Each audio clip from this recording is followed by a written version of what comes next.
Top 10 things to discuss before getting married. 10. How you'll handle conflict and each person's view of therapy. In most healthy relationships, arguments are inevitable, so, before getting married, ensure that you understand each other's way of managing conflict. Explore how you each feel about conflict and devise a strategy for resolving conflict productively. It is also important to figure out if you both feel the same about therapy. There are individuals who are anti-therapy and some individuals who are pro-therapy. One partner may wish to seek out therapy regularly or at the first sign of trouble, and the other may not. Therefore, this is a topic that ought to be discussed before marriage. 9. Religion. This can be a divisive issue, so most individuals tend to steer clear of the topic when they are dating, unless they have met under circumstances where religious beliefs are clear. There are married couples who do not hold the same religious beliefs, but it's important to find out where each person stands on the matter to decide if it is worthwhile to move forward. Religious beliefs can be extremely important to some people, and they may have the expectation of conversion. Also, different religious beliefs can present a problem when it comes to raising children. So talk about your faith, or lack thereof, and how you see it affecting a shared life. 8. Division of labor. This is often not discussed prior to marriage because it is considered to be unimportant, or people believe it will work itself out. And then couples find themselves in situations where the first time the matter is addressed is in an angry shouting match when one person finally pours out all the resentment. There are individuals who hold very strict views regarding gender roles, and it is crucial to discuss what will be expected in terms of household chores like cleaning, cooking, washing dishes, doing laundry, and child rearing. It is also important to discuss these issues in the context of the roles children will have. 7. Boundaries regarding in-laws, friends, and social media. Some couples never discuss what they are comfortable with and how they expect to be treated by each other and those external to the relationship, like family members and friends.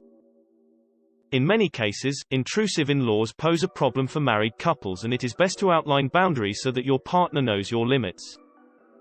For example, would your partner be okay with your mother moving in? Also, if the parties have different personalities, for example, one person is an extrovert and the other is an introvert, it is important to discuss boundaries regarding those personality differences. An introvert may not wish to be dragged to every social event or have visitors at the house regularly. In an age of social media, it is also important to discuss issues of privacy and how the parties expect each other to conduct themselves on social media platforms. Some people are okay with sharing every detail of their lives and others are not. 6. Health, diet, and lifestyle. Before getting married, it is important to discuss your partner's health. There are some people who may feel as if this is a private matter, but if you are planning on spending your life with someone, their health is likely to affect your daily life. Health isn't only about physical health. If someone suffers from bipolar disorder, depression, or anxiety, this should be disclosed. Your partner's physical or mental health may, in turn, affect where you live, in terms of access to the best healthcare services. Division of labor in the house, ability to have or raise children, budgeting, to deal with medical expenses, and sex.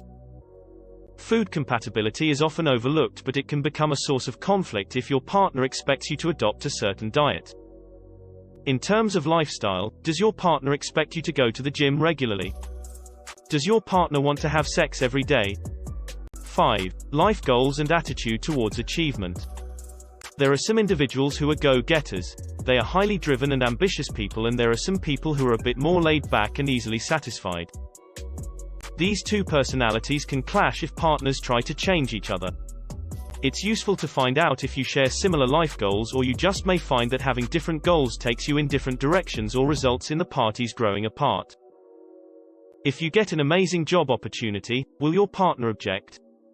Does your partner have certain notions about work and gender roles? As a couple, you should be able to create a shared vision about the future that you are both excited about.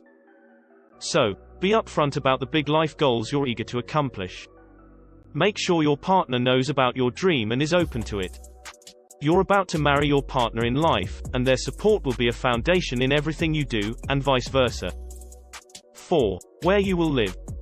Where the parties will live is an issue that is often thought to be unimportant, and so it's not discussed. Then, after the marriage, one party mentions moving to the countryside to raise a family and the other then asks, "Why can't we raise children in the city?" Don't assume that because you met your partner in a particular place, that he or she intends on staying there and building a life in that place. That may not be the case. There are individuals who end up living in areas that they dislike because of job opportunities, health issues, or the need to be close to sick family members. So if the situation changes, it is likely that your partner will want to return to the place that makes them happy. In respect of this issue, it is also important to talk about the willingness to relocate if necessary for work or other circumstances. 3. Having children. It's interesting that people get married without discussing this topic. More often than not, couples assume they will have children after marriage. But that isn't always the case. If one partner wants to have children and the other doesn't, then marriage with or without children will suit only one partner. So someone is likely to end up feeling disappointed. Look at the reason that's keeping one of you from wanting children and see if there's an issue, concern that can be addressed to the satisfaction of both parties. If it's a non-negotiable, don't go into a marriage thinking that you'll change your partner's mind. In respect of this issue, it is also wise to discuss how many children you would like to have, when you would like to start having children, infertility, openness to adoption, and how children will be raised. In some instances, parties find themselves disagreeing on topics such as discipline and who will help to care for the children. 2. Finances. Many married couples do not discuss their finances when they are married, so it's unsurprising that this topic is rarely discussed pre-marriage. However, the more partners discuss their finances, the more likely they'll be able to achieve financial compatibility. It's important to find out your partner's money mindset. Some people are big on spending while others are big on saving, and this can result in friction, resentment, and partners feeling very stressed by the actions of the other. Not everyone has a healthy relationship with money, and it is not unusual for couples to get married only to find out later that one of them is in a lot of debt. It's also not uncommon for some people to hold on to traditional views about gender roles and who should be the provider. So, it's wise to discuss financial goals, expected contributions, whether for household items, children, or vacations, and whether finances will be kept separate or whether there will be a pooling of funds. 1. How you would each like to be loved. In relationships, people tend to show love to their partner in the way they'd most like to receive it. For example, those of us who like to receive gifts to cheer us up may assume that our partners would want the same when, in reality, they may wish we had just taken a day off to spend time with them. So, the presumptive approach can be ineffective because we all have different preferences when it comes to what makes us feel loved and cared for. You may think you are showing your partner love, but they don't actually feel loved. Be sure to ask your partner what makes them feel loved and take the time to learn and really understand your partner's love language.